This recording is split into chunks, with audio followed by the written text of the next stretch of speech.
This podcast is a Radio Mike original production. Head to radiomike.com.au to find out more. 50 years after the events of the final Harry Potter books, and Harry Potter is now headmaster of Hogwarts, ready to usher in a brand new generation of witches and wizards. My name's Radio Mike, and I love Harry Potter. In fact, I love Harry Potter so much that when I was a kid, I wrote an entire series of fan fiction books based on Hogwarts. This is book 1 in that series. Welcome to Harry Potter and the Boys.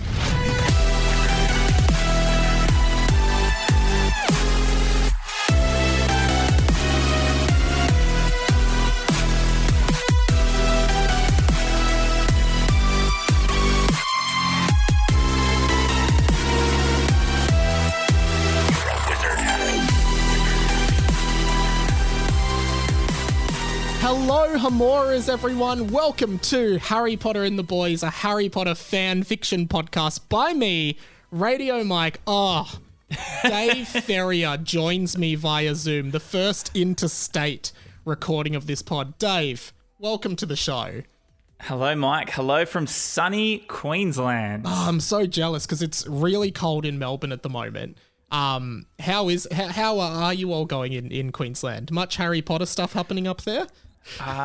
Much Harry Potter stuff. You know, I went to Movie World last week on Thursday with my girlfriend, Warner Brothers, and they have a bit of Harry Potter presence. It's not quite Universal Studios in Hollywood, but they have some merchandise at least. Now, you know, Warner Brothers, I know, had something to do with the Harry Potter movies. They had a little bit to do with it, I think. If you don't know Dave Ferrier, where do I start? Worked with Dave in radio for a while. He's also a published cartoonist in the New York Times. Is that right? The New Yorker. The New Yorker website. The New Yorker website. Yeah. Had a few Daily Shouts articles published. And a podcaster, radio person up in Queensland. And also, what else have you done relevant to this podcast, Dave? Tell the people. Well, I illustrated the artwork for a little podcast, Harry Potter and the Boys. Now, I came to you, and I thought it would be great to get you on. I came to you a long time ago. Like, I reckon I came to you in like 2019 maybe and asked you to draw the podcast artwork for this and gave you a vague description of what it should be. You absolutely nailed it. Can you talk about your process of doing that? Was it difficult? No, I just, I got your brief and then I did my best sort of Simpsons / Rick and Morty hybrid ripoff drawing that I could do. And you were very clear about what you wanted, which is really, really helpful. And you didn't want anything too complicated, which is really also helpful for me because I'm not that sophisticated in my illustration abilities. Not much has changed from when I was 12 years old in school, just drawing Simpson-like characters in my in my workbook. I think the brief was definitely that there was a character on the cover, Derek, who looks a lot like Ralph Wiggum, and I think you captured that really nicely. And then the other thing was... Yeah, the wand up the nose. Yeah, do you remember there was like 3 or 4 revisions on Harry Potter's smile? Because there was a particular scene from The Simpsons that I was trying to get you to copy, I think. Do you remember that? No, I don't. So I'm looking at the podcast artwork right now. Yeah. The big cheesy grin on Harry Potter's face. Yeah, I was... Is what you're talking about? I was very particular about how I wanted that grin to look, I feel. What was the Simpsons reference that you... No, I can't even remember now, but there was something to do with the grin. Like, at first it was like a cool smile, but I was trying to like enunciate to you that like in this book, Harry Potter is an idiot and he needs to look like a dopey, goofy idiot. And I sent you a screenshot. It might be in our text message thread. Oh yeah, yeah. Like, I was going through the details. Yeah, well, we'll do that now. It sort of reminds me of a little bit like the Troy McClure in the movie where he does that big grin. It shows how wrinkly he is. Yeah. It's sort of Troy McClure X. That. I think it was actually on Facebook we were talking about it all those months or years ago. Okay. Do you know what is in? If I click on the details of our text message exchange and go to the photos, well, the only one that's there is you screenshotting that you paid me for that drawing. Yes, I did. Oh, here it is. Oh, I've actually found it. Here's the screenshot. 2nd of January 2020. Here's the screenshot of Homer. There it is. I'm holding it up to the camera. Okay. It's like that kind of vibe, right? And then I also have one of Jake Peralta from Brooklyn Nine-Nine. It was that kind of Great smile. references. Yeah, and then you did really capture it. Because here's what it looked like. Here's a little sketch you sent me, and Harry definitely doesn't look as good as he looks does a bit worried there. Yeah, he looks worried as opposed to goofy. But Dave, we gotta move on with the pod. What's your history with Harry Potter, and what do you like about it? Read all the books, but a bit later than you might expect. I didn't catch them when they were coming out for the first few, but straight out of high school, I went on exchange to France. Okay. When I was 18, I just finished high school, never been overseas. I thought, I'll go to France. That's a great idea. Didn't speak French, and I had to go back to high school for 6 months in France, in a French school where everyone spoke French.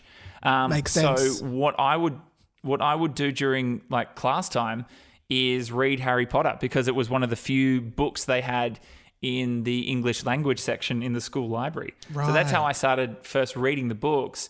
And then I think it was Half-Blood Prince was the first one that I got new and like sat down and read in a day. And same thing with the final book as well. Okay, and you mentioned over text you've seen all the movies multiple times. So do you have a favorite book and movie? Are they the same? Are they different? I think probably Goblet of Fire, favorite book and movie. Okay. But I think, and I know Jack Post will disagree with me, but I think Prisoner of Azkaban is the best movie. It's the most well-made movie. Right. Yeah. 'Cause it's I think that's a commonly... Alfonso. Yeah.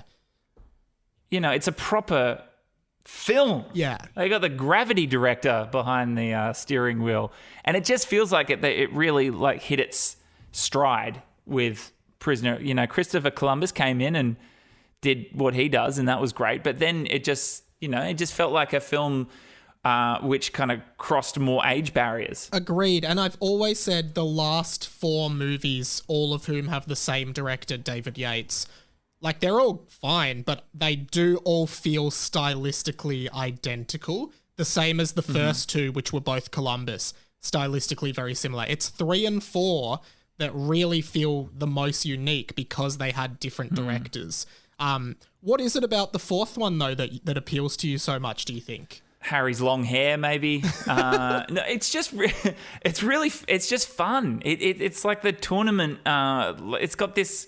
It expands the wizarding world of bringing in other schools, and it feels like they're all hitting a certain age where they're becoming more interesting, and even just the actors have more ability, and just some really thrilling set pieces. I think, and it might even just be that it hit that perfect time when, you know, like at the height of DVD culture, and it was a DVD that I had for one reason or another, and I just watched it a lot. Yeah, great. And do you have in the overall Harry Potter universe, do you have a favorite character or story arc or like plot line at all? Put me on the spot. Come back to me. I'm going to have a think. We'll do that one at the end. All right. I always try to guess the house of my guest, and you just scream Gryffindor. There is nothing about you not saying Gryffindor to me. What do you think of that? What would you place yourself in? Yeah, you know, cool, good guy, Gryffindor. That's funny. Whenever like someone talks about Game of Thrones, they always say that I'm a total Jaime Lannister, and I never know quite how to feel about that. But it seems that there's like just this, I don't know, tall glass of water thing, you know, that I tend to slip into. What makes you say that I would be in Gryffindor? I'm curious about that. I think you just radiate. Why not Ravenclaw? Because I think you're more handsome than you are intelligent. And that is not an insult to your intelligence. I think you are intelligent. But I think Gryffindors really radiate, like, you know, you're a really cool guy. You're really, like, strong. But you're also very kind. and through getting to know you, you're a really like sensitive kind of guy. You're not like a macho guy. And I feel like those are all Gryffindor things. I think you could slot into Ravenclaw. You are the furthest from Slytherin, and you would never be in Hufflepuff. You're too interesting. Has anyone... Have you put anyone in Slytherin that's been on this show? Yeah, I had Lewis Spears, absolute Slytherin. You know Lewis, don't you? Yeah, I was going through who's been a guest on your show. I was having a scroll. Yeah. And between me asking that and you answering that, his name did pop into my head. And how did he feel about that? He loved it. He was an absolute Slytherin. I also had a guest on, a comedian, Jackie Hutton, and I put her in Slytherin as well. Not because she's evil, but I just think she fit the vibe of Slytherin a lot. But yeah, you're a definite Gryffindor, mate. So cool. I think that's a good thing, and I think you'd suit it well. And one more question before we dive into the double F. That's fan fiction. What would you say your animagus form would be? So what animal would you become? Let's say a poodle, just because my dog growing up was a poodle. And I loved it very much. But that probably would happen because, often your Patronus and your animagus takes the form of something connected to you in some way. So that possibly could happen. Am I confusing the Patronus with an anime? Is the animagus? That's not the thing that comes out of the. That's a Patronus wardrobe, is it? No, that's a Bogart. Right. That's a Bogart. Harry's like the Dementor. That scares off the Dementors. Yeah. Yes. A little black poodle that barks at them and chases them away. Yeah, great. I love that. I am going to, because we're over Zoom, I am going to send you the PDF of today's chapter via text, and then we are going to dive straight into the fan fiction. I usually say this off air, but I'll say it. I'm just going to say it on air because I forgot to tell you before. Generally, the way I find this podcast works best, and here's a little sneak behind the curtain to all the listeners, is like, you read the fanfic and we kind of just unpack the writing of a 13-year-old Mike. So we just... of course, anything that piques your interest, anything that you find a little bit zany, feel free to stop and point it out. I have sent, for the third time ever, the fanfic has left my hands and it is now in your hands. There is a chapter in front of you. I don't want this to... Chapter 27. Yes.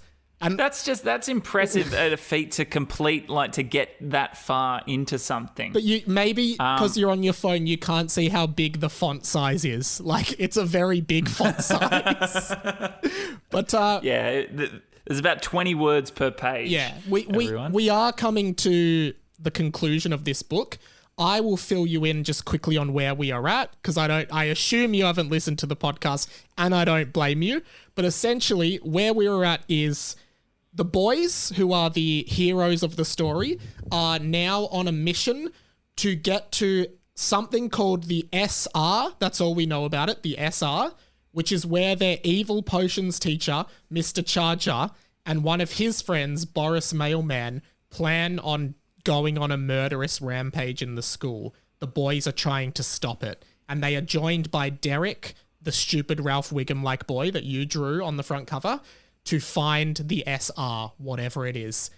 Dave Ferrier, 1, do you have any questions? And 2, if not, begin. Okay. Which one is Rob on the poster? Rob on the poster is the blonde one. Okay, yeah. Great. Okay, I'm ready to roll. Great. So do you want me to, so do we just go sort of paragraph by paragraph? Yeah, so start with the name of the chapter and then we'll just go for it. Chapter 27, The Pit of Flame. Okay, so... Rob led them down to the dungeons. I was going to comment on You already had something to say? No, I actually did. You go. Great chapter, Hetty. Well, that is actually one of the more normal chapter titles of the book. We had a chapter a few weeks ago that was called The Chapter with No Subject Just to Fill Some Pages. So this is actually quite a normal Harry Potter-esque chapter. Right. So that was a first draft. I'll come back and fill this in later. Yeah. Much like my ask me who my favourite character is later, we'll work it out. And then you just never got around to it. No, well, okay. I thought we'd get to that at the end, so you have the whole podcast to think about it. Okay. Chapter 27, The Pit of Flame. What a chapter title. Rob led them down to the dungeons. Derek continued to chime in with rants such as, my mum told me that my bum is the most powerful weapon of them all. And my dad says that when you see a naked lady, sometimes you get a magic feeling in your downstairs wand. So already, this is a great insight into the character of Derek. So, you've drawn this boy with a wand up his nose, and here he is. His parents are telling him things like, hey, Derek, don't forget, your bum is the greatest weapon of all. And his dad is saying, wisely. Now, Derek, if you see a naked lady, you might get some magic feelings in your downstairs wand. And just bearing in mind that you were 13 when you were writing this as well. And I actually think downstairs wand is a very clever way of referring to the penis. Yeah, I think for children, particularly Harry Potter fans. Because you've got your upstairs wand and your downstairs wand. Both different kinds of magic. One can make babies, one can make things transform. The greatest magic trick of all. Yeah. New life. Reproduction. Okay. But sorry. But I also love that they're walking through one of the corridors in the dungeons of Hogwarts, and Derek's just going, my mum told me my bum is the most powerful weapon of all. Some nice character insight to who Derek is as a person. Okay. Downstairs wand. None of the boys recognized the corridor they were in, except Rob, and Michael, because it was the exact same one they had seen in the pensive. Sorry, have I've pronounced that incorrectly? Pensive, both fine. Pensive, yeah. The exact same one they had seen in the pensive back in that other chapter where they were looking at all the memories. Wow. So the author regularly refers to the fact that this is a book, which is a strange tactic.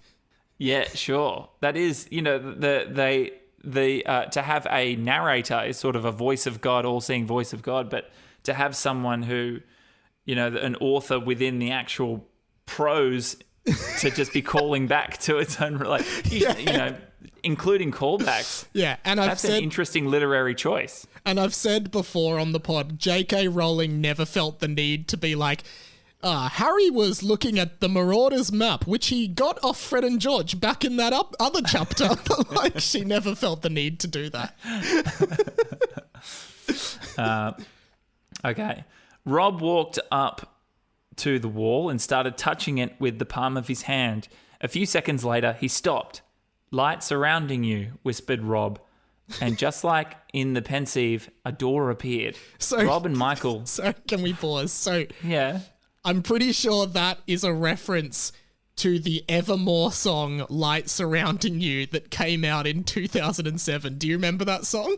It's like... Yeah, sing a little bit. 'Cause I see the light surrounding you. Do you remember that one? Yeah, the New Zealand band Evermore, right? Yeah, yes. Correct. So apparently that's a password to get into a secret passageway at Hogwarts in this book. So whichever witch or wizard who set it up. Loved Evermore. Big Evermore fan. Wow. Light surrounding you, whispered Rob. And just like in the pensive, a door appeared. Rob and Michael walked through immediately without any hesitance. The others hesitated. What, you scared? Said Rob. Because I can do this myself, We're coming, said Tom. All 7 of them were through the doors. Creak! The door slammed shut and the boys were locked in. Wow. Okay. So it's dangerous. Mm-hmm. What's going on? So are they getting... What's the initials that they're trying to work out? What's the mystery they're trying to solve? SR is the place they're trying to go. SR. And this, to me, kind of seems to echo the Philosopher's Stone ending, where they're going through all the chambers and doing all the tasks to get to the final room. That's what I think is going on. Yeah. Yeah, okay. So you just said that's what I think is going on. Do you actually not know how this ends? No, I haven't read this since year 7, like literally. So I don't know. How exciting. I've totally forgotten. Okay.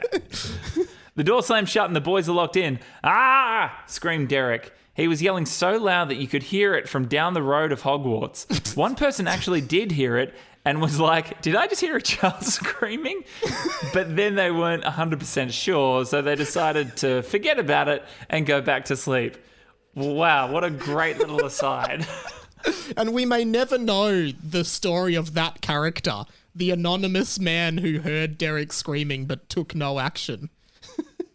Have you ever just heard a mystery scream and wondered, should I go investigate that? Well, maybe sometimes you hear a noise and you're like, oh, that was weird, and then you just leave it. But that's what this guy did, and he could have saved these children. But if it's midnight on a cold, rainy night, and outside your window you hear a child scream, do you get up and go find out what's going on? I'd look out the window and call the police. Would you? Wouldn't you? It's a very mature way to handle it. Yeah. Yeah, no, I'd probably run out there and start demanding to know what's going on. And then realize I didn't put any pants on and run back inside. Okay. Do you want me to keep... Shall I keep going? You want me to read this whole thing? Yeah? You don't want to... Okay, cool. Keep going. Oh, are you all good to keep going? Absolutely. No, I just didn't want to barrel through and you're patiently waiting for your turn. You know, like in primary school where everyone reads one sentence at a time. The guest reads. Okay. All good. Shut up, said Michael. Someone might hear you. The boys walked forward. Michael and Rob expected to see the small dark room from the pensieve, but Mr. Charger wouldn't just let them straight into the room. It couldn't be that easy. The boys looked ahead. Mr. Charger is their potions teacher, the evil one. Oh, so the evil one is not the defense teacher? No, he's the potions in teacher. This version. Yeah, the potions teacher. Yeah. The boys looked ahead. 2 swords lay on the ground. Rob didn't hesitate to pick one up. Neither did Luke, which was surprising because Luke was normally an idiot. Yeah, more conjecture from the narrator. A note was attached to the ground where the swords were. Choose wisely. Choose wisely? Asked Michael. What does that mean? Then he looked over to his side and saw Luke. He was no longer holding the sword, but he was lying on the ground, blood spurting out of his bum. Which either is a case of really bad hemorrhoids or some kind of dark magic. But bums and farts seem to be their own realm of magic in this book so far, which does sort of lean into Derek saying his bum is his most powerful weapon, because it does feel like there's a different kind of magic going on. Is that like is that a little hint that Possibly. Maybe Derek has something to do with this? It is possible. Maybe he's a wolf in lamb's clothing. I could be, yes. So blood spurting out of Luke's bum. Huh? Asked Tom. What happened? Is he dead? Asked Sam.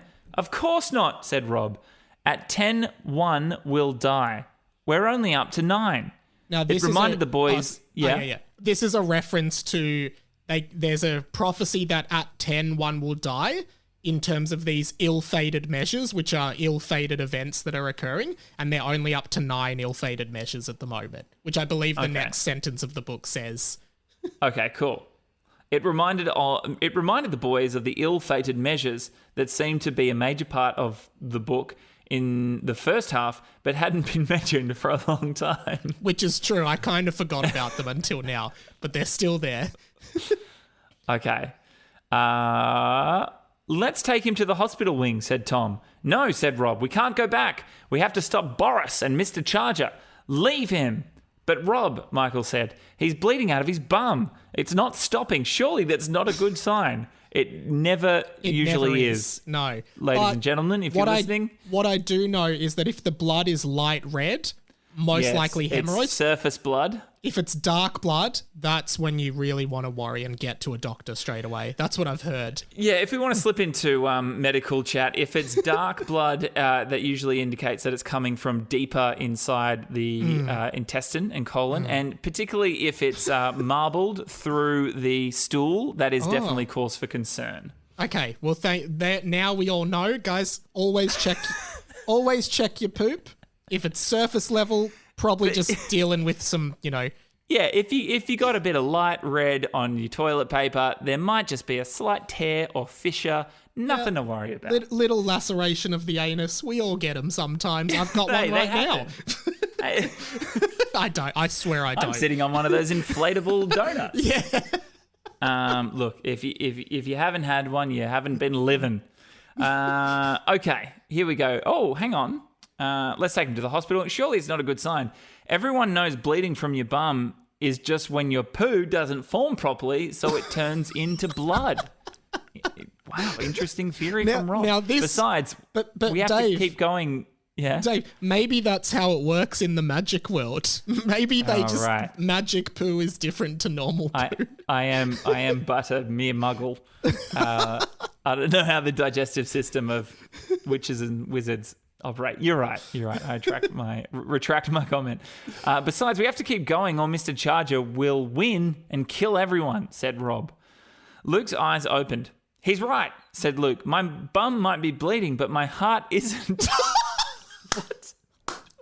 Now that may very well be the quote of the entire book. My bum might be bleeding, but my heart isn't.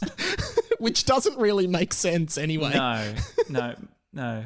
Mike, there's blood coming out of your ears. We should go to a hospital. No, but my heart's not bleeding. My heart's in the right place. Yeah. Okay, go on without me. Maybe just bring me some paper towels to wipe my bum with, but then go on without me. Was it, do you happen to remember, was it just Harry Potter and the boys that, that there was a strong bum element, or do you remember 13-year-old Mike had a particular, just preoccupation with bum stuff, which would be, understandable and not something, that I or anyone would judge. I think I just thought bums were funny, and I still do. Look, I still think bums are a funny thing. Mike, they are one of the funniest things that occur in the natural world. I think farts are hilarious, so that's why a lot of this fart humor is coming out in this book. Farts are funny no matter what age, no matter what language, no matter what, class you are of. Yeah. Farts are funny all around. Yes, I agree. Glad we agree on that. The boys moved on after conjuring up some paper towels with the papyrus towelless charm. They learned at school. Yeah. I think they were like at Hogwarts, hey, our students are going to need to wipe stuff up. How do we get them paper towels quickly? Yeah.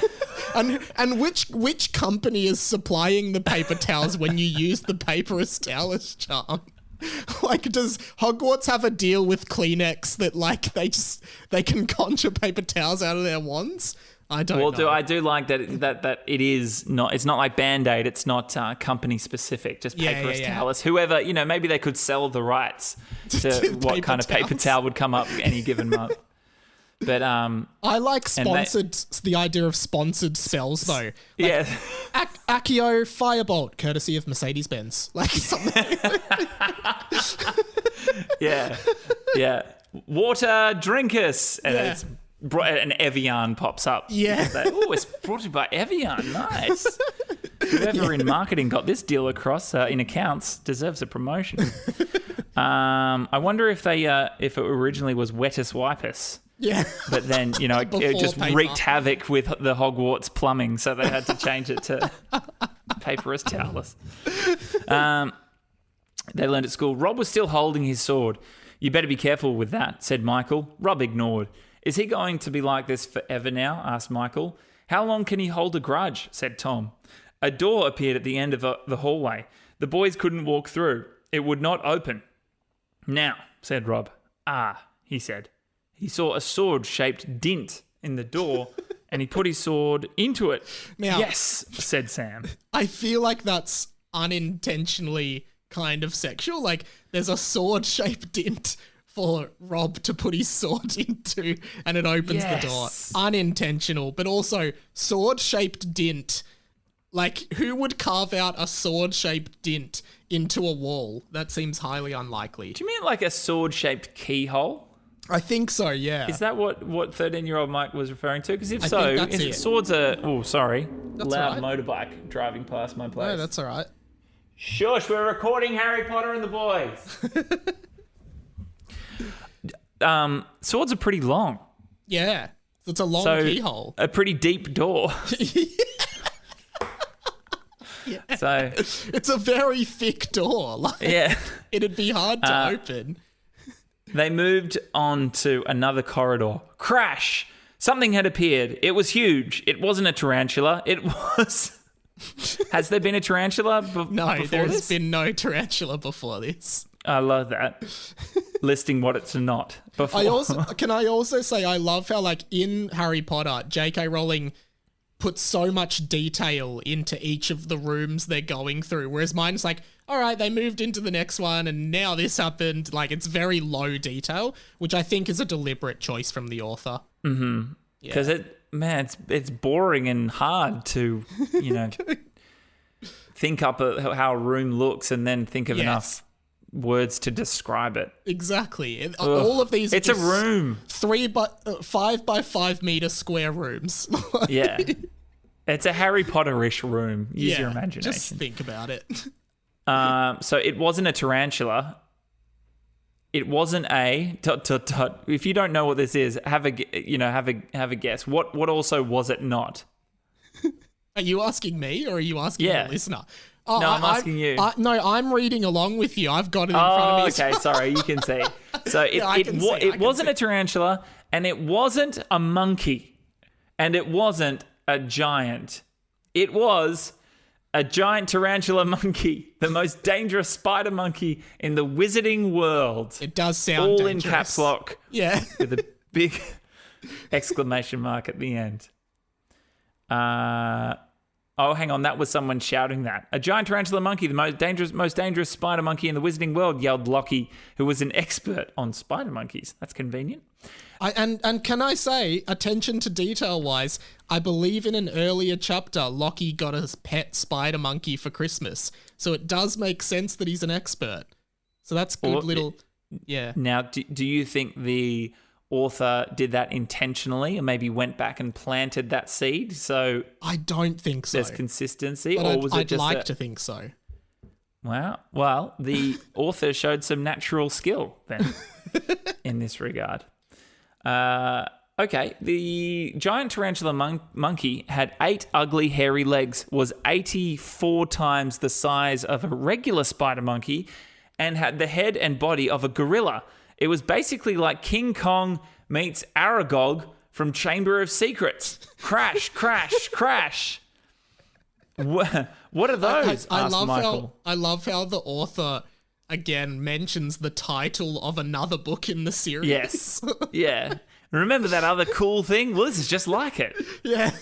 In fact, maybe a bit better. What are those? Asked Michael. Everybody looked at Lockie. Those are half-blooded African giant miniature chicken-headed baboon red. Hang on. Oh, that's it. Okay. Those are half-blooded African giant miniature chicken-headed baboon redback. Lockie said. Just the half-blooded African giant miniature chicken-headed baboon redbacks had the head of a chicken and the bum of a baboon. In any other circumstance, it would probably be very funny. Their bums just stuck out, just like a baboon. They were from Africa and were half-blooded because they were part chicken. Okay, they this had is the abdomen insane. of an Australian redback spider.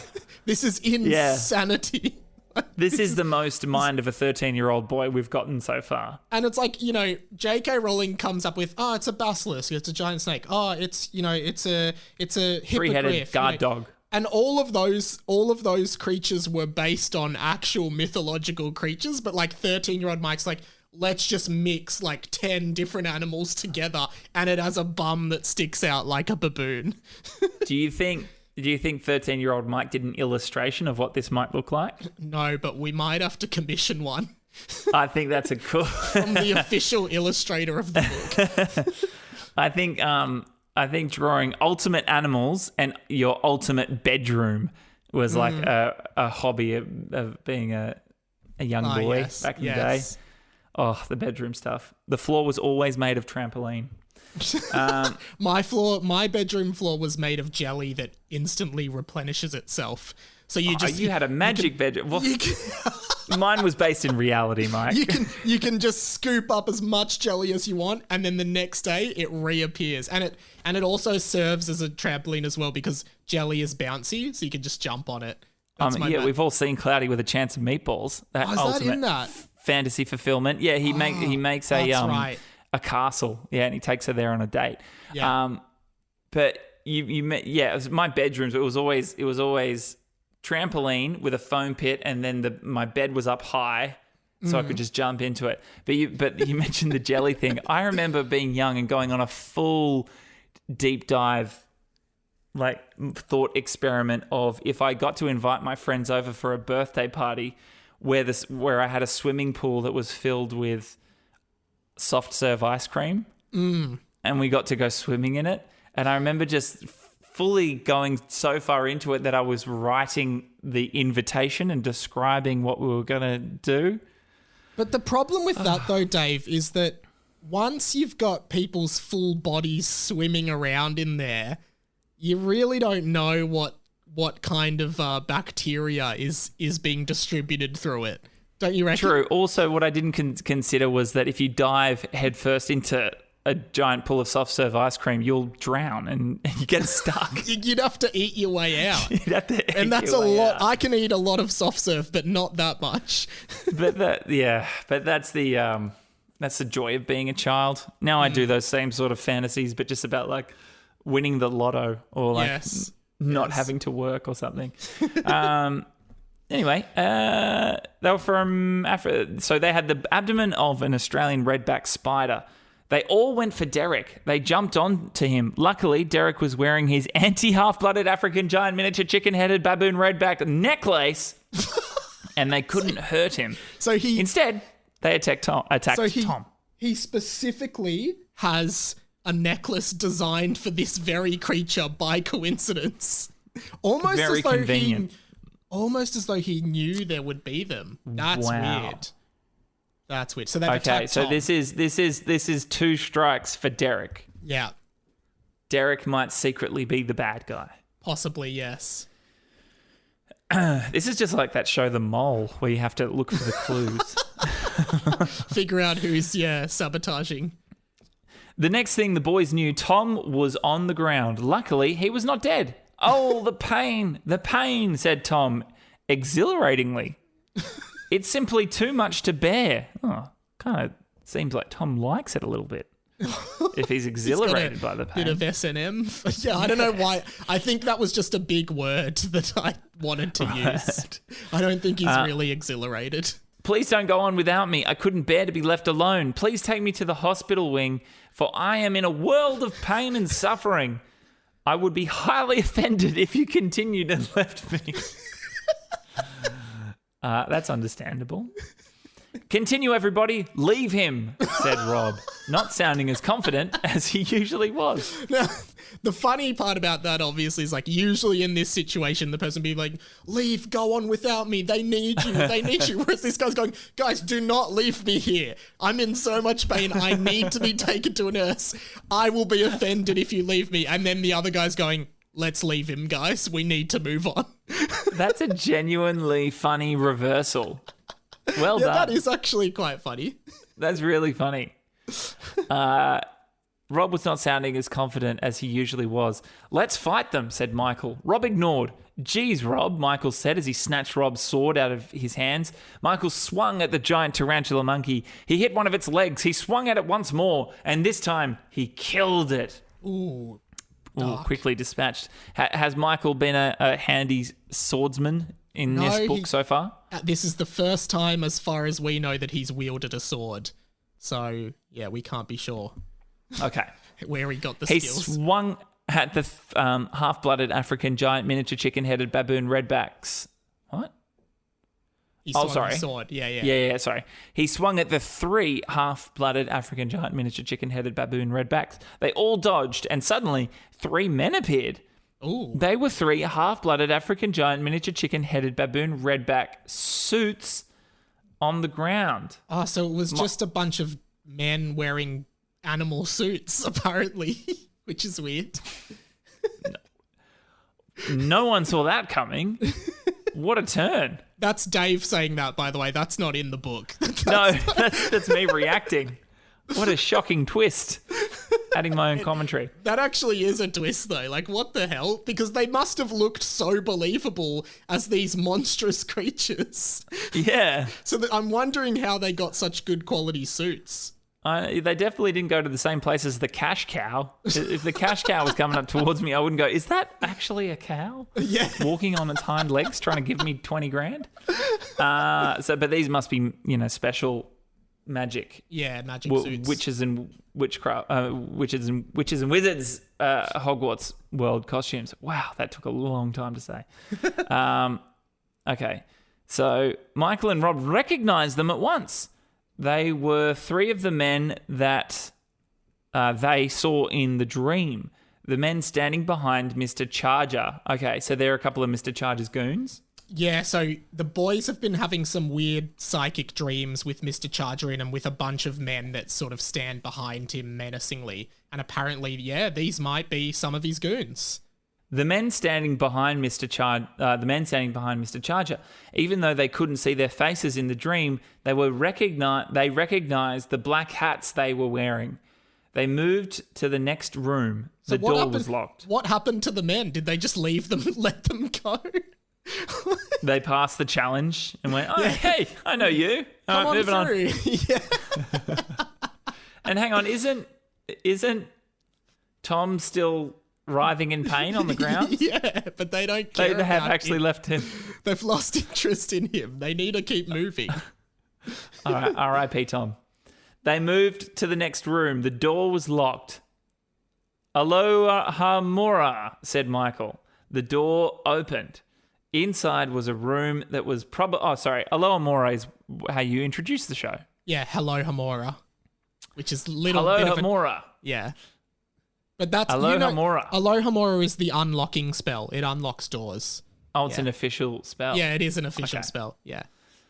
The door opened. Inside was a room that was probably 3 times the size of the Great Hall.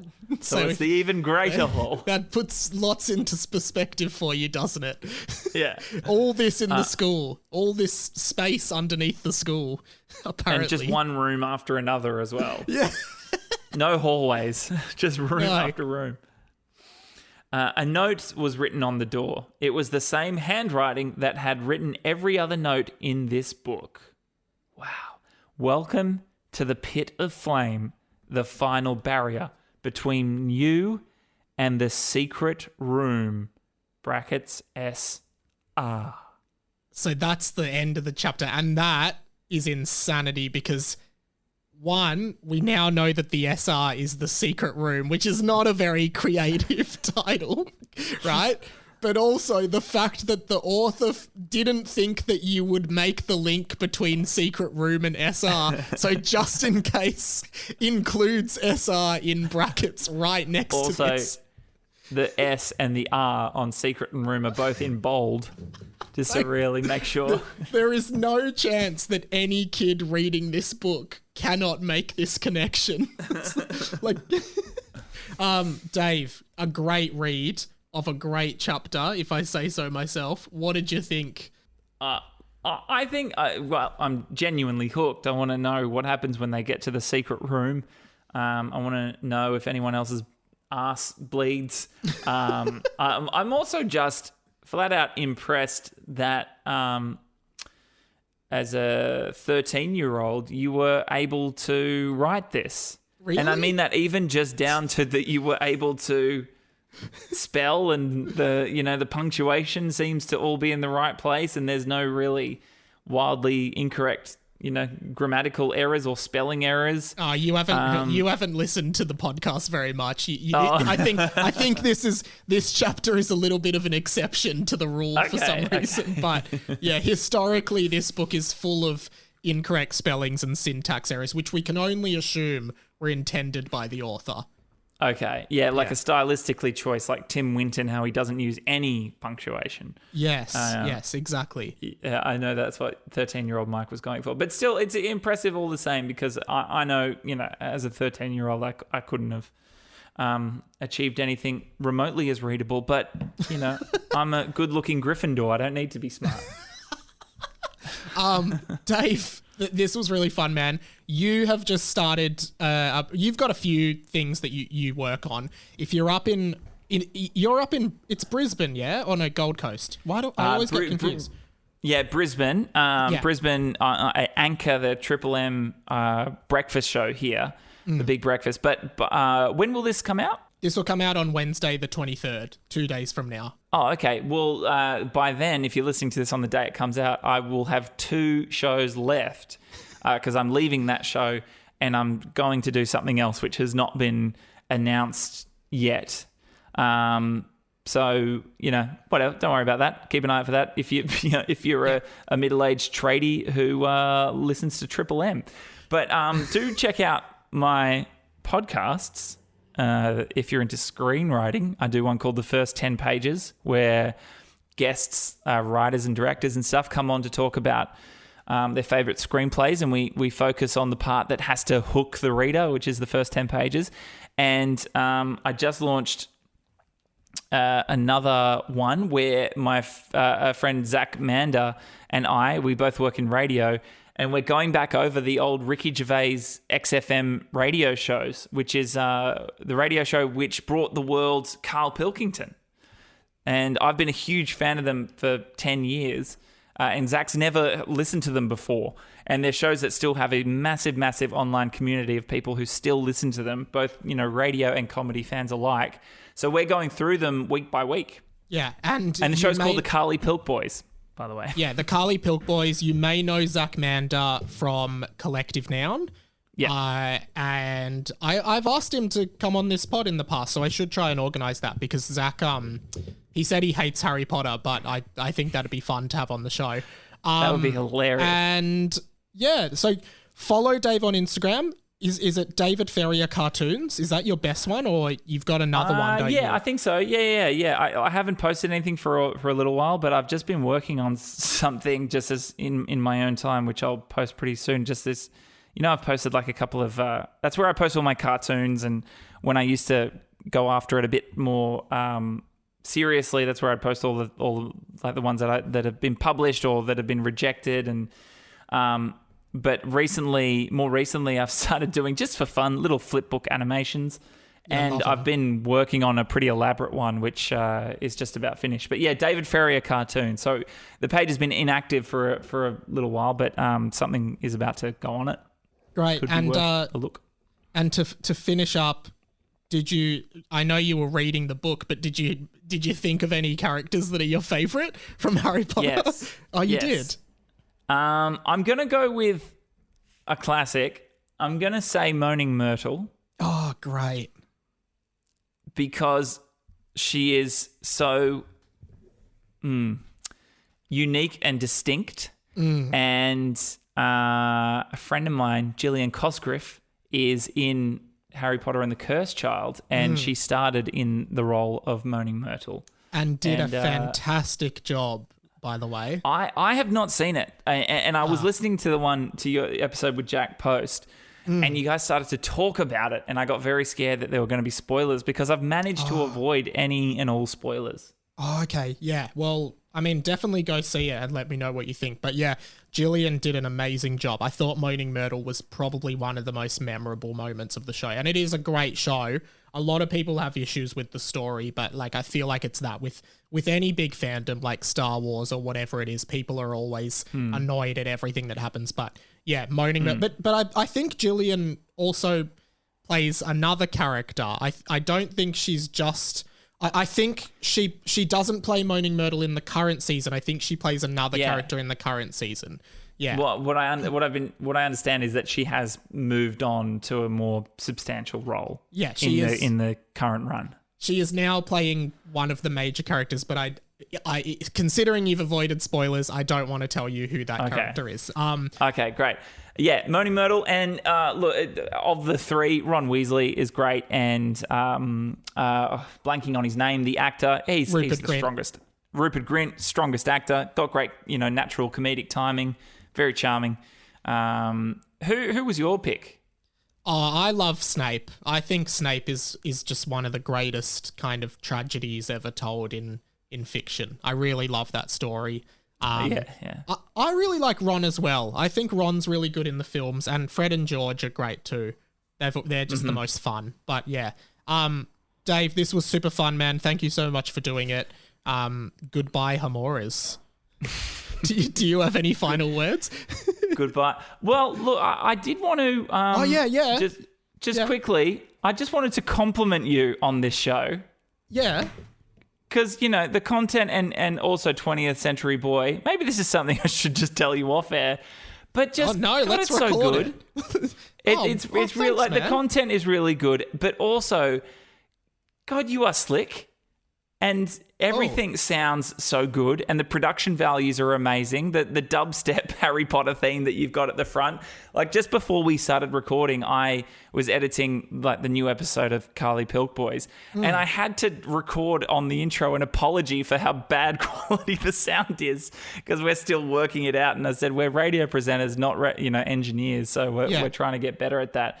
And then I just flicked on your show and was just like, this is how it's supposed to sound. Oh, dude, that means a lot. But I'll reverse the compliment back onto you with all of your stuff that I've heard you do. And another probably better off-air thing. But if you ever want to just like spitball ideas for production on your show, sorry listeners, I know this is probably not relevant to you at all. But yeah, shoot me a message, man, and we can and I can like just Okay, you can give me some suggestions for how to not make it sound so weird.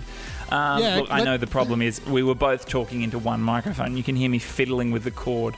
It's okay. Just, ugh. Let's end the pod and we'll talk off air. Thanks for listening, everyone, and thanks to Dave.